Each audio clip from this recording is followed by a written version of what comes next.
Sunday. Welcome to the Upper Deck by Pinstripes Chronicle. The Easter Bunny took Chris Northrup up on a special assignment, but I'm lucky to be joined here by Tats, Uncle Tats to everybody, and Donald Stewart, our brothers with Pinstripe Chronicles. How you doing, guys? What up? Going on? Doing really well. All good? Great. So I thought we would just jump right off into why we called the show what we called it today, and talk about some of the hot takes that have been giving me so much enjoyment this week. Because let's face it, we are hilarious, this fan base. So here's our segment this week for the hot takes of the week. So it started with this gentleman right here. I did not share his name. We passed on Correa, Seager, Swanson, Bogart story. Unbelievable. Anthony Volpe is becoming a bust right in front of our eyes. And then this guy not only likes it, but retweets it. 100% agree. 7 games is all I have to see to conclude that Volpe is a bust. The whole team sucks. I'd be shocked if we made the playoffs. The division race is already over. What do you got to say, guys? It's one freaking week. Can we relax just a little bit? It's not. It's growing pains. We're putting a lot of trust in this guy. What makes me less worried about Volpe at the plate is it has not at all affected his defense, which is usually what we see when people really start to panic. When they're really starting to lose their confidence, it usually translates into their defense. And he's still playing a very good shortstop.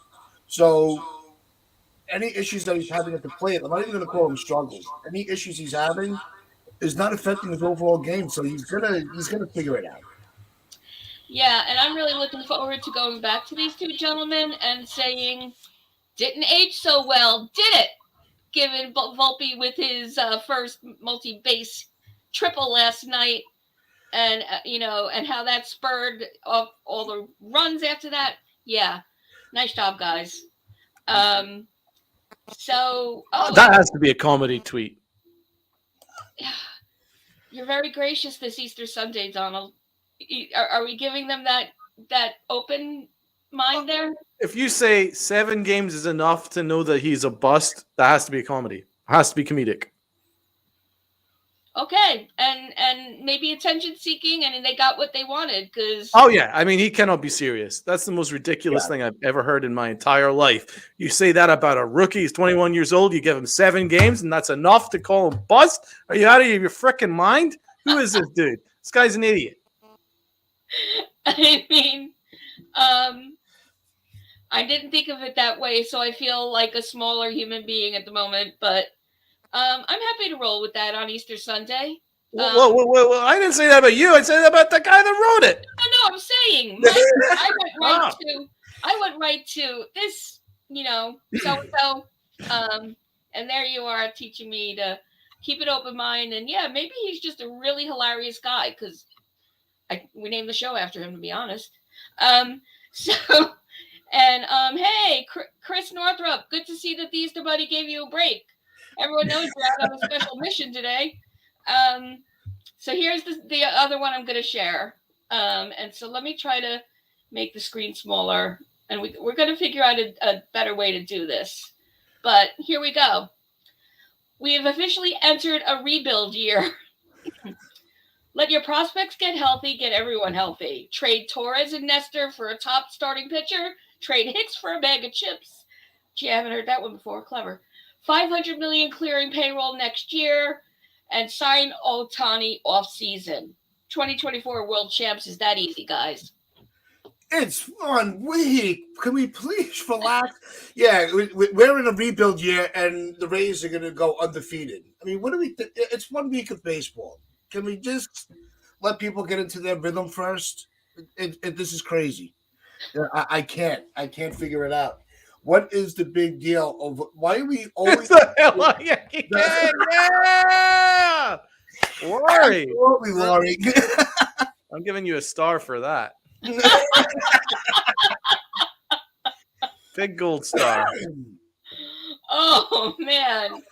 And yeah, all right, yeah, Ohtani equals championship. Well, not last year. Well, yeah, last year. All right, well, no. No. I agree, man. Let's no. I don't think we need to sign Otani. This team's fine.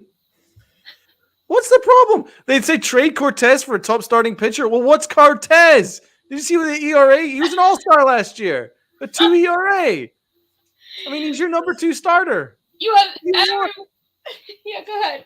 What do you want? Like, I just don't understand. What do you want? Cortez was an all-star last year. What more do you want?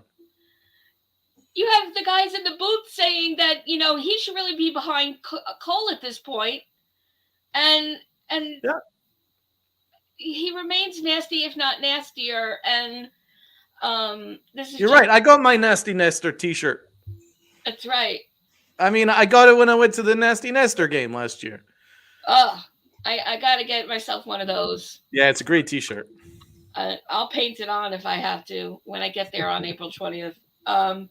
All right. So, those were just the two of a parade of ridiculous takes this week. And when has that ever been said about the Yankees? Does anyone remember a time where we said we're in a rebuild year, even if we were? No, you even look back into 2016 where we thought we were going to, just start really breaking everything down. We still we almost made a wild card game. There was no rebuild. We retooled a little bit, and kind of substituted some players for up and comers. That's when we got to see Judge for the first time. We saw, Sanchez, and he was he was almost the rookie of the year, only playing a third of the season. But no, the Yankees, they don't. As much as we always say we have no idea what their plan is, rebuilding is not in their plan at all. I think that we could all say for a fact. Yeah, Donald, absolutely. You agree? Absolutely. Yeah. Okay, I lied. One more, and this one might be some agreeing, some not. So, IKF is the worst Yankee in the history of the franchise. It's not even close. I could think of a few more worse than him. Yeah, well, one's actually still in the ball club. His name's Aaron Hicks. Yeah, and I saw this quote tweeted in that person's thread. There was like a litany of other suggestions, a mile long. So clearly this guy doesn't have much of a history knowledge of the Yankees. Even recent history, Heaney doesn't. Yes. IKF. Andrew Heaney. Oh yeah. My God, Mr. Batting Practice himself. Pavano doesn't. Is it? I mean, there's a list. We can spend 2 hours going down the list of everybody that was worse than IKF. Mike Mussina hated Carl Pavano. He hated him. Who did? Mike Mussina. Yeah. Well, Moose had good taste. Yep. And then this guy, makes a good point, though. It's the things we know about him that made him one of the top shortstops in MLB last year. Boone. But I agree. He just, what I can agree with, he shouldn't start. Which brings to mind why he was brought off the bench at one point. But we could get into that later. All right. I'm really done with the bad takes. Unless there's any final word from you guys or anyone in the chat. I see that FJ is saying IKF would be okay if we used them in the way they're supposed to. And that's true. FJ is completely right. FJ is right. It's, one of those. Here's what I don't understand about a lot of the negativity towards IKF. We've talked about it on our show with Rob. You and Chris have talked about it, and our other channels are talking about it. IKF is exactly what he was, his numbers are exactly where they were before we even got him. So it's not like his game is devolved. This is what we're going to get. We're going to get a guy who is not going to complain like other players on the roster. He's going to his attitude towards this season is just put me wherever you feel you need me. If you need me for a game in center field, if you need me for a game in third base, if you need me for a game in shortstop, if you want me to just sit on the bench, I'm just here to help the ball club when my number is called. And I think that's why. I mean, myself, I can only speak for. I'm not giving him a hard time at all this year, because he's just glad to be here, and he'll contribute any way he can when his number gets called on. It's not his fault. Okay, I will give you one caveat to that. We are still paying him, pretty healthily to be a backup, right? So we are still expecting an element of production here. It can't be just, oh, well, he's happy to be here, so that's fine. I'm happy for him to do whatever he needs to perform. I'm sorry, I'm still giving him that. And like, for instance, when Aaron Boone pinch hit for him and took out Franchi Cordero, that was one of the worst decisions I've ever seen. That's what I was referring to. Yeah. You had our reaction live while we were doing the game. And we were just like, what the hell are you doing? Which, by the way, any of you listening, if you missed live stream of Friday night's game, it doesn't matter that the game's over. You know what happened. You got to listen. These guys just were on a tear and a roll, and it was hilarious and so much fun. Good job with that, guys. Fist pump, tats. That was fun, man. There's got to be more of them coming. Oh, no, we're talking. Oh, there will be. We're gonna figure it out.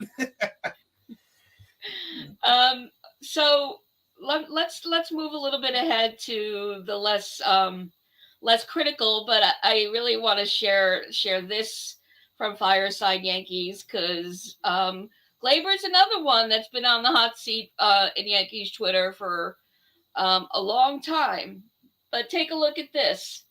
And I'm interested, I frankly don't know where Steamer stands up as opposed to Baseball Reference and all the others, but here's his updated projections for Gleyber Torres. And look at the bottom. Second best projected second baseman behind Marcus Semien. What do you guys say? The way he's playing right now, I don't know how you could argue it. You could even make an argument that he could be, from the start of the season, he's the top second baseman right now. It's still only 1 week, but if this really is the Torres that we're going to be seeing, then I see no reason to even try to diminish any of his numbers or discredit anything that he's doing. Here's the thing that I noted down about Gleyber that I've noticed about. Salute. What's going on, Jacob? And I saw you in there too. The thing I noted down with Gleyber, I said he's reading the pitches well. He's not chasing the ball. He's not trying to press the at bat like he was in the last couple of years, trying to force something to happen. He's waiting for his pitch. If they're gonna walk him and try to pitch around him to get him to swing and miss, he's got a lot more patience at the plate, and I think that's been the biggest key for the start he's having. 1,000%. Anything to add to that, Donald? That's 1,000% right. Yep. So much more patience. Yep. He's drawing walks. I think he's amongst the team leader in walks. Like he's drawing walks, and he's been really good in the base paths for the most part, stealing a lot of bases and stuff. So he's developing that part of the game, which, like, he's always been a guy that just makes good contact, but the fact that he's waiting on his pitch to really drive the ball is a big difference in Gleyber Torres' game this year. Mm-hmm. Agreed. It seems pretty clear to me that he has something to. He knows that he has something to prove, and he's probably more than pissed off at the trade rumors and intimations of it, and that added a little more fire to the flame. Historically, we've had our discussions about Gleyber, and where's the energy that he can bring. I'm certainly seeing it now. And the question, like you guys always ask, and asked on Friday, is it lightning in a bottle, or is this projections are projections? We won't know. but and we can't talk out of both sides of our mouth and say 7 days is too soon to say, that something is just going to be horrible for a player and get rid of them, and then agree to, oh yeah, this is absolutely right. He's gonna end with numbers on par with these that are projected. So it's a wait and see. But Yeah, it's very early. very early, but I thought worth noting given all of what we've thrown out about Torres, last season and even the season before it. Like what we're seeing so far, and what's going to get it to continue. Yeah. So that's the story there. Oh, what we haven't mentioned about Volpe is he hit an awesome triple off the top of the wall yesterday. So he can't be struggling that bad. Yes, he is working through some things. He's just getting used to major league hitting. Everybody struggled. You look at all the guys that have developed in the stars, like Julio Rodriguez. He was like batting like 120 for the first like 15, 20 at bats. It's what happens. And then he started to slowly get better. Volpe just nailed a triple. It was the first hard hit ball that he's really driven. Yeah. And he's showing the speed that we like, and his defense has been largely okay. Pretty darn good, actually. So I'm not overly worried about Volpe. I'm not worried about him at all. I think he's going to develop into an excellent player. Just have to be patient. And I'm glad that Aaron Boone didn't bench him yesterday. Like, he did give him the start, so he is giving him an opportunity to work through his things. And at the bottom of the order, he can develop slowly without too much pressure on him. I think it's the right thing to do, and I think he's going to be fine. It's one of those also. If we were to think about Judge from 2016 to 2017, in the spring training of 2017, it was the very last day where they decided that, okay, we're going to give this guy, we're going to let him just keep going. We're going to bring him up to the opening day roster. If they would have just settled for 2016, where he had some ebbs and flows in his game, he's not ready, and they're going to keep him down. Who knows what Judge would have been? So you can't just go by your with baseball. You need more than one game. You need more than 1 week. We had said it. I think Donald and I agreed upon it. During a show a couple weeks ago when he was announced as the starter. It's going to take you need a good month before you can really evaluate how they're adjusting. Because you're going to have the early growing pains. You're going to have games where you're overwhelmed. How do you handle an at bat when you're your first time with the bases loaded and you're down by a run? How's your approach at the plate? You can't. You can play a video game all you want. You can't prepare yourself for that real life situation until you're in it. And so it's going to take time for Volpe to really. What's his strengths? But how is he going to really take every approach at the bat for every situation? He hasn't had them yet to know what he's going to do. Right, and last night showed a good reason for him being in the 9th spot. Because look what happened after that triple, and the guys that followed him. So what was thought to be, this is experimental, or a lot of people saying WTF about it. You know what? This could end up being really strategic. And to what both of you guys just said, I'll just add that he is likely under some own self-imposed pressure on performing, especially with Peraza being kept down and him being brought up, and the questions that went around about that. And you saw him pressing at the plate, and taking swings that should not have been taken. And I think last night with that triple, I'm hoping that some of that is off his shoulders, and because not only did he get his first triple, his multiple base hit, but I hope he just doesn't do it with the home run now.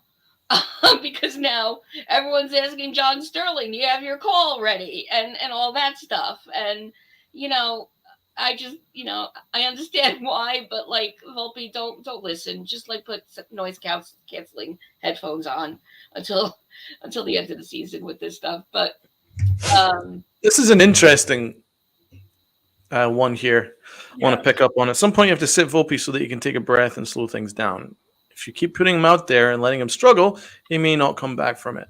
Well, there's also a fine line because if you bench him too early, it could affect his confidence.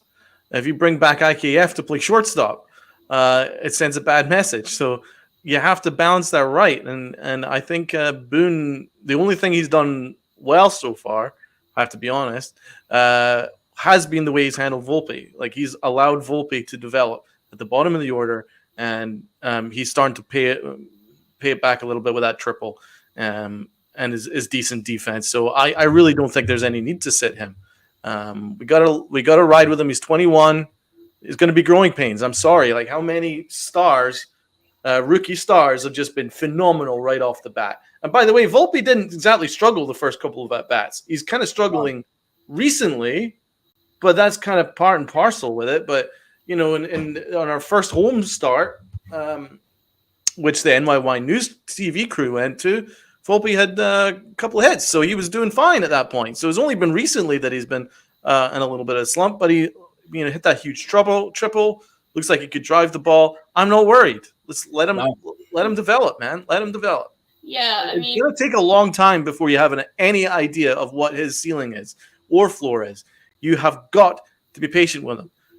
And that's the thing with what the Yankees' decision was. If the Yankees went and got in Korea or something like that, then that's a message that they're want a veteran. But if they went and made the choice of developing a rookie, then they have to allow him to develop, and they're doing that. So we all, as a fan base, have to take a step back and just support it and root for it. 100%. Volpe is not going to be the thing that's going to stop us from winning a championship. He's going to help us, but you got to let him develop. That's right. And prior to last night's game, I think he was 3 for 13, and so the focus was on that the 3 for 13 and the 172 or whatever it is batting average. And, a lot of people came back on Twitter and said, well, such was the case with, named MVPs and rookies of the year. So to your point, stats are stats, but, that's where the 7 games in thing, I'm going to talk out of the other side of my mouth. This kid is going nowhere but up. And I have full faith in that. So talking about kids, takes on Brito. Another guy I made notes on because he was impressive yesterday. He battled for 5 and he didn't have his fastball, but he had enough confidence in his off speed and secondary pitches. He was able to substitute not having the effect of his fastball.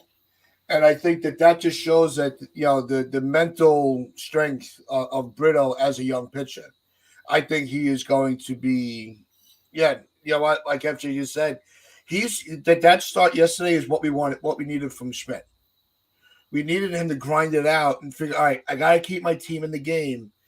I don't have this pitch, but my off speeds are my secondary, they can't figure it out because I'm moving it around the zone. So, I thought Brito yesterday was brilliant. Brilliant start from them. Donald? I thought Brito was brilliant in his first start, and I like that he worked through some things this start, which gives you a good sign that he's got that ability to pitch his way out of some trouble. And, I really like what I see from him, and I kind of agree that he looks further on in his development than Clark Schmidt. I have more concerns about Schmidt than I do Brito. I think Brito is going to be a dude that can give you 5 innings, solid innings, and do so pretty well. He keeps the ball down, and he locates his pitches well. He's got a nice rhythm. There's a couple of beautiful pitches that he threw, perfect location, and with nice movement. So I really like his stuff, man. He's got a nice sinker in there that he can mix in there, a little curveball, nice changeup. Maybe a 2-seam as well. I like what I saw from him. Yeah. Plenty of movement and plenty well located pitches. I'm more concerned about Clark Schmidt, and I'm actually a Clark Schmidt fan. But from what I saw of that last start from Schmidt, I'm starting to get off the Schmidt train now, and I'm starting to think, maybe he's just not what we're looking for. So, question about that though, we're giving others some rope, and although Schmidt is not a new kid, this is a new role. Are we gonna give him some rope here, or do you think, given all the injuries, and we'll get into those also with the great news yesterday, but you think it's automatic? Look, got to get him in the pen. I think it's going to depend on who he goes up against next. There's a lot of variables to see if Schmidt does get another start, or they just put him in the bullpen and just say, it's, we can't keep putting ourselves behind the 8 ball, especially with the start that the Rays are having, even though they're going to lose a game, but I think that what they need to do is they need to be very cautious. I think they're going to need to really have a very short leash on Schmidt. I think that's what it's come down to. I'm losing. I don't think that I don't want to say he can't be a starter, but from what we've seen in his first 2 starts, I'm losing my confidence in him as a starter. But I do think it's too early in the season. I think he needs 1 or 2 more starts before they really make a decision. When you look at the starting rotation and the bullpen, I think we're in a situation of robbing Peter to pay Paul, no matter what direction you go in. Now that we have Canely out, and now that we have Johnny Lowe out, and we know who we have out currently in the starting rotation, then is it literally just going to be alternating for Schmidt? Starting when they need him, bullpen otherwise, or vice versa. I think once Rodon's back, and fingers crossed it's within the next couple of weeks, I think Schmidt's the one that's most likely in danger of losing his rotation spot and moving to the bullpen. In terms of performance, but we can't make big sweeping judgments after 2 starts. But what I do notice is Brito has some pitches which he can get batters out with. What is Schmidt's pitch which he can get batters out with? What is his put away pitch? What is his strikeout pitch? I've not seen it. He doesn't have a 4-seam fastball, which is overpowering, which scares me a little bit.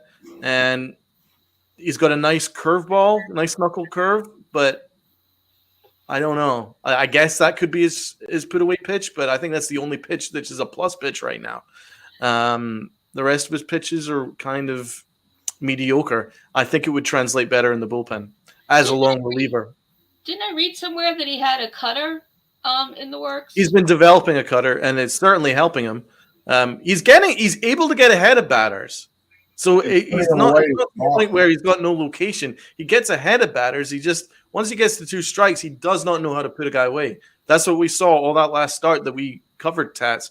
He couldn't put anybody away. It would be these long, drawn-out counts once he goes 1 and 2.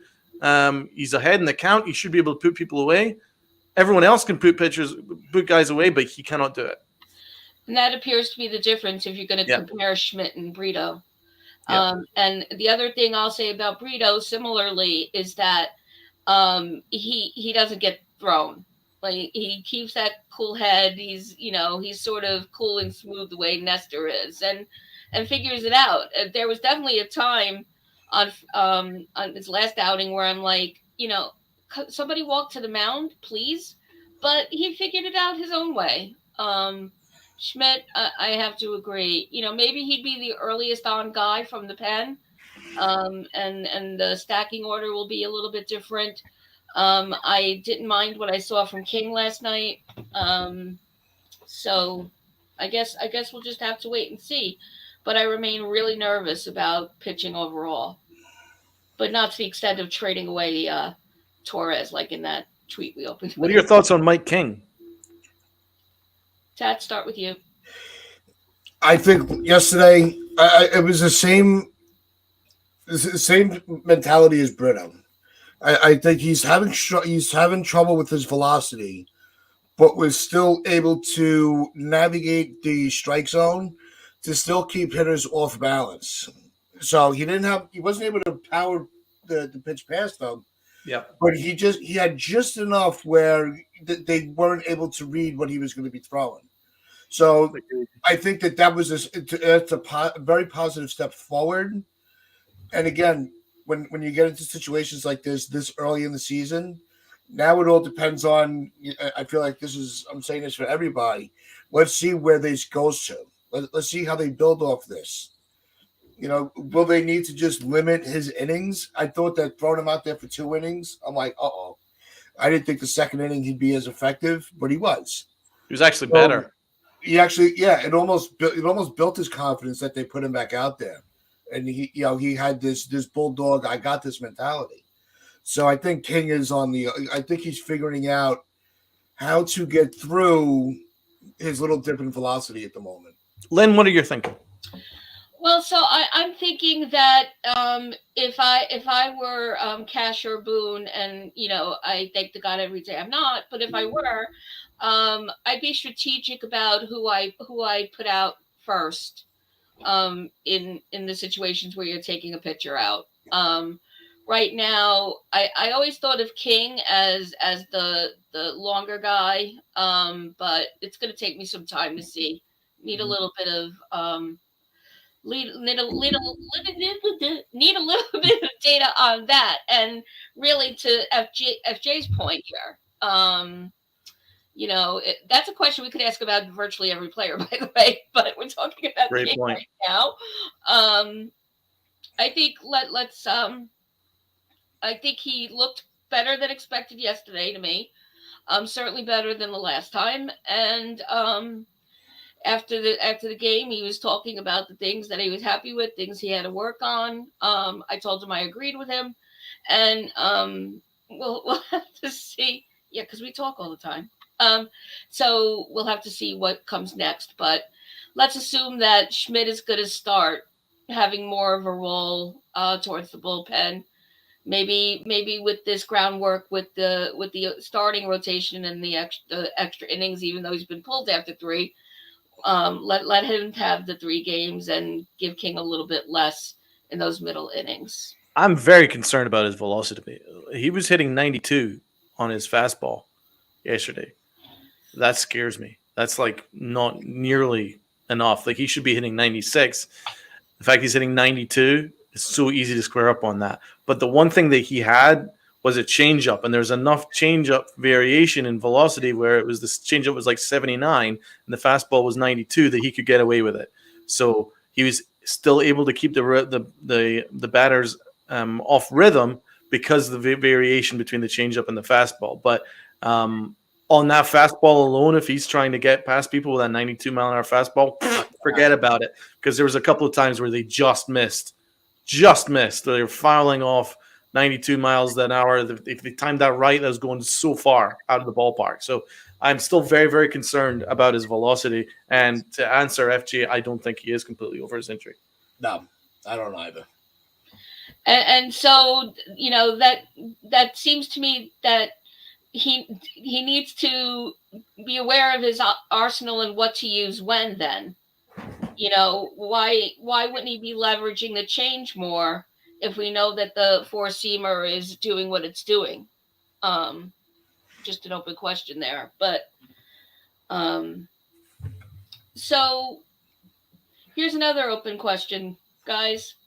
So they bring up Willie Calhoun, sign him to a contract, put him on the active roster, and today will be the second day that he's sitting. What's up with that?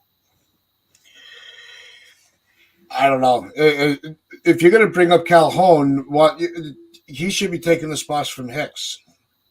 You need the other.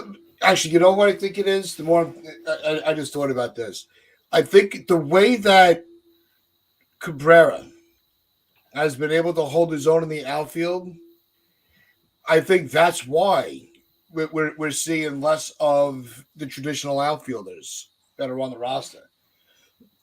So I just think that he's really gaining their confidence that he can play the outfield. He made a couple of really nice plays yesterday, and I think that they're rewarding him for that. And that, you know what? I'm good with that.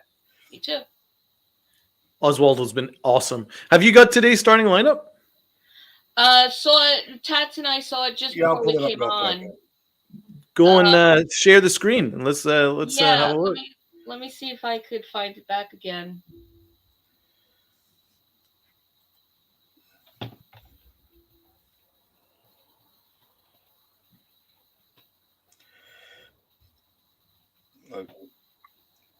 Whoever gets it first. Or just yeah. All right, so we got for today pretty much the same as almost the same as yesterday. So we're gonna have LeMahieu leading off at third, Judge in center, Rizzo at first, Stanton's DHing again, Torres at second.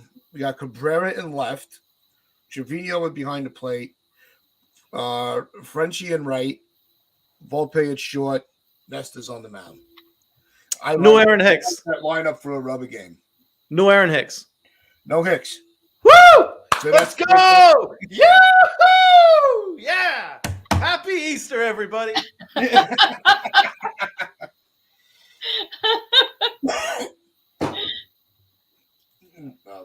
Okay. Now, there's a question for everybody in the chat and you guys. The other thing that I had noticed was Higgy looked a little intimidated by the O's running game yesterday. It looked like there were a couple of times where he was having trouble really getting the ball out of his glove.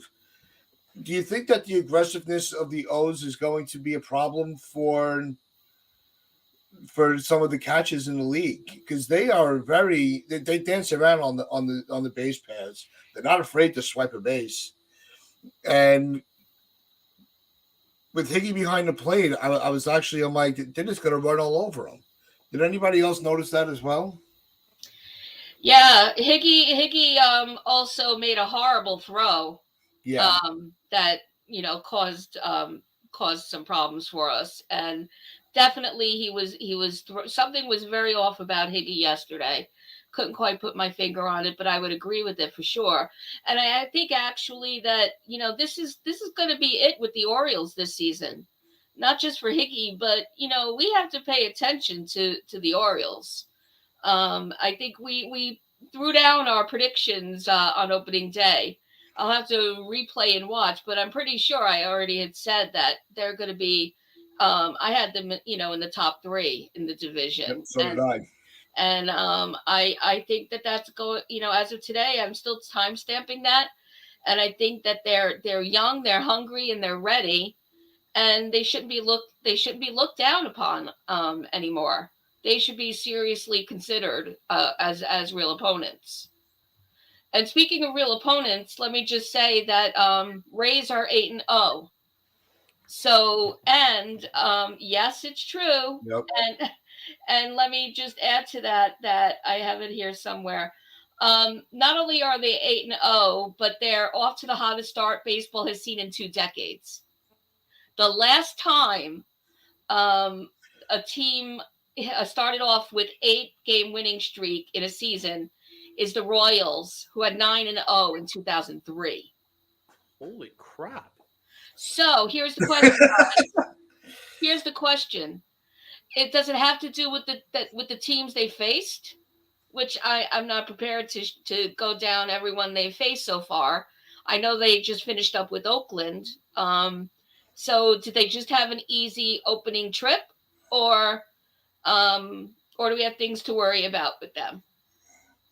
I'm looking up at who they've had to play so far. And yeah, they had Detroit, Washington, and Oakland to start their season. Okay. We're not talking about them going up against World Series contenders yet. Right. So okay. I'm not reading too much into the game. It's impressive. It just shows that no matter what the Rays roster is, they have the management that they're able to capitalize on their opponents. And if you have a weakness, they're going to exploit it. and we're seeing that in their standings right now. But they're not going to go 162-0. Don't forget, after today, they're going to have to go against Boston, and then they have Toronto. But they have Toronto coming up, and I think Toronto's going to put them in their place. Yeah, maybe. But you know what all this shows me is that it was so ridiculous that the Yankees sent out that punt lineup against the Phillies. Like, we are in no position, considering we're trying to win the division, we can't send out punt lineups anymore.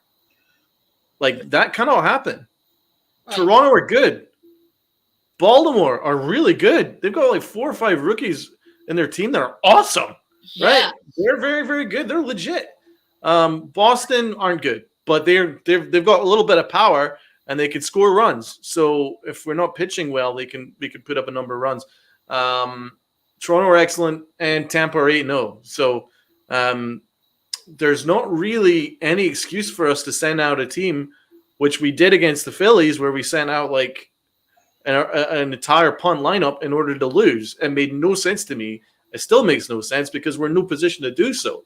If we're trying to win the division, you can't win the division in April. I understand that, but you can certainly lose it. So we need to be smarter and actually go for it every game. Try and win every game. Don't try and punt games away. So that's why it was really stupid what Boone did that game against the Phillies. Well, the thing I get concerned about is we've seen this over the years, with the exception of last year because they were leading the division pretty much the whole year. But when the Yankees are trying to chase for the division, that's where they almost come off as desperate and they start making a lot of mistakes. And yeah, it's only the first week that they're behind the division. I think right now it's only 3 games, but to make up 3 games is sometimes it can be easier said than done because it does go against who's got the better schedule. Right, and when that schedule is now including teams that you don't have much experience with, now that we're going to be seeing National League teams more often, and the teams that we have much more experience with a bit less, it counts all the more. And to Donald's point, I don't know why they treated Philadelphia series like an exhibition game. Yep. At all, because given what they were in their league, in their division and in the league last year, they got to be treated like we're going to be facing them in October. Yep. And so to phone it in like that was just inexcusable. So I think we're at the time for trivia question of the week. And this year, courtesy of Uncle Easter Bunny Tats, we have 2. The first one I'll save from our usual trivia provider, but Tats, hit us with it. All right, during yesterday's broadcast, there was a famous home run that was hit yesterday on the 8th. And it was, again, another Yankee record had been broken. Who hit the home run that was made famous yesterday, and who did the player hit it off of? And if you were following the Yes broadcast, they talked about it intently and even had the replay on the broadcast. So that's the bonus question for this week's trivia. Hideki Matsui. No. God damn it. Igawa. Nope. And let's get to yes, I'm getting to it. But we did get a ton of replays of Hideki Matsui. What was my guy? I don't care how old he gets. I'll bring him. I want him back anytime we could. Oh, I will put him in the starting lineup tomorrow. Absolutely. Oh, wait a minute. Are you talking about a home run that was hit yesterday, did you say? Yes. Home run hit yesterday. Who hit it? Who yesterday. Sorry. Yeah, got it. We were talking about a historical home run years ago. That was Matsui's grand slam. Okay, let me think. It's easy now. A Yankee record was broken. That's during the Yankee game yesterday. Clue, huh? So it was during the Yankee game yesterday. They talked about it during the game, but they went back into the history books and pointed out a Yankee record that was broken. No, the home run wasn't hit yesterday, Donald. Oh, right. You're confusing Now me. so Tat, say it again. They talked about a famous home run that was hit on April 8th. Oh, I understand. Okay. Who hit this famous home run to break a Yankee record? And the bonus is, who did they hit it off of? Gonna have to chew on that a bit. Yep. Was it Big G? Spencer's question. I will. Was it Big G Force Stanton? Huh? Was it Stanton? No. Damn it. You got to think more when I was little. Oh. But I don't know when you were little. It was like 1950. 1930. Oh, God. Anyway, so our resident trivia expert of the week. Hold on. What? It's been answered. Hank Aaron yesterday hit number 715. On that day, yesterday. Breaking Babe Ruth's record. Obviously, he didn't hit it yesterday. No. Oh. So FJ got it. Great job, FJ. Well done, man. Awesome. All right. So Spencer, always with the story. So as the Yankees contend with the Orioles this weekend, the Phillies, whom the Yankees took 2 out of 3 earlier this week, evoked memories of the 2009 World Series. I was in attendance, and I vividly recall the growing anticipation with every out the Yankees recorded. Then it happened. Mariano Rivera threw the pitch. Robinson Cano fielded the ball. Mark Teixeira caught it, and the first World Series title in the new Yankee Stadium was accomplished. Say the name Mark Lemke, and any New York Yankee fan can tell you he made the last out in the 1996 World Series.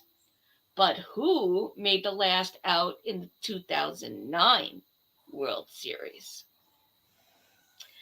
So I'm going to tell everyone listening while the guys are pondering, and I'm going to give them a chance to answer. Boy Scout, Girl Scout honor, no Googling, no phone a friend, no lifelines.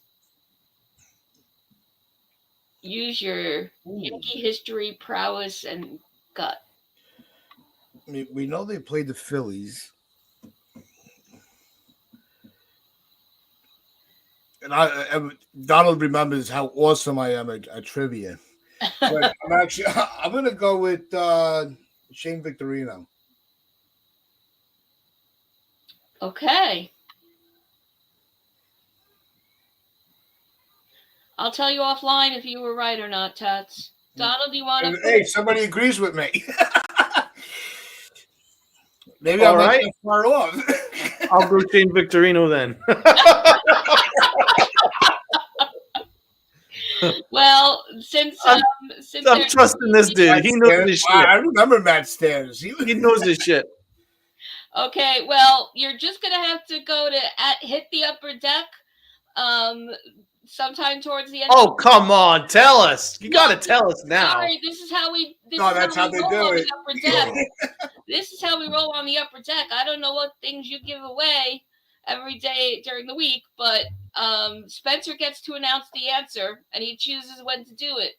That's his role as our trivia master. Oh, is it? Is he the trivia master? He is our trivia master. Look, he gets his own tagline up here. Spencer's trivia question of the week. Ah, yes, he's the official, and along with Katie Cat Joe, who also contributes. But Spencer every week, like clockwork, Saturday night, it's in our DM.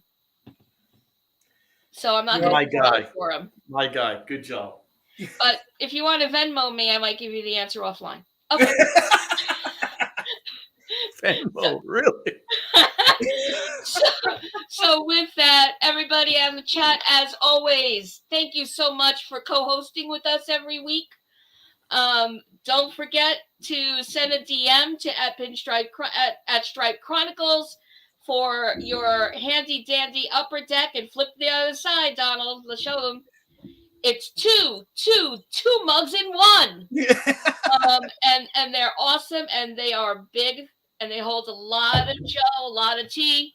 And I'm hit myself in the head for not having that caffeine on the desk with me right now. But again, thank you, co-hosts in the chat, Donald, Tats. Thank you so much for joining me. And as always, you'll all always have a reserved seat right here on the upper deck. Happy Easter and go Yankees! Happy Easter. Go Yankees. Happy Easter.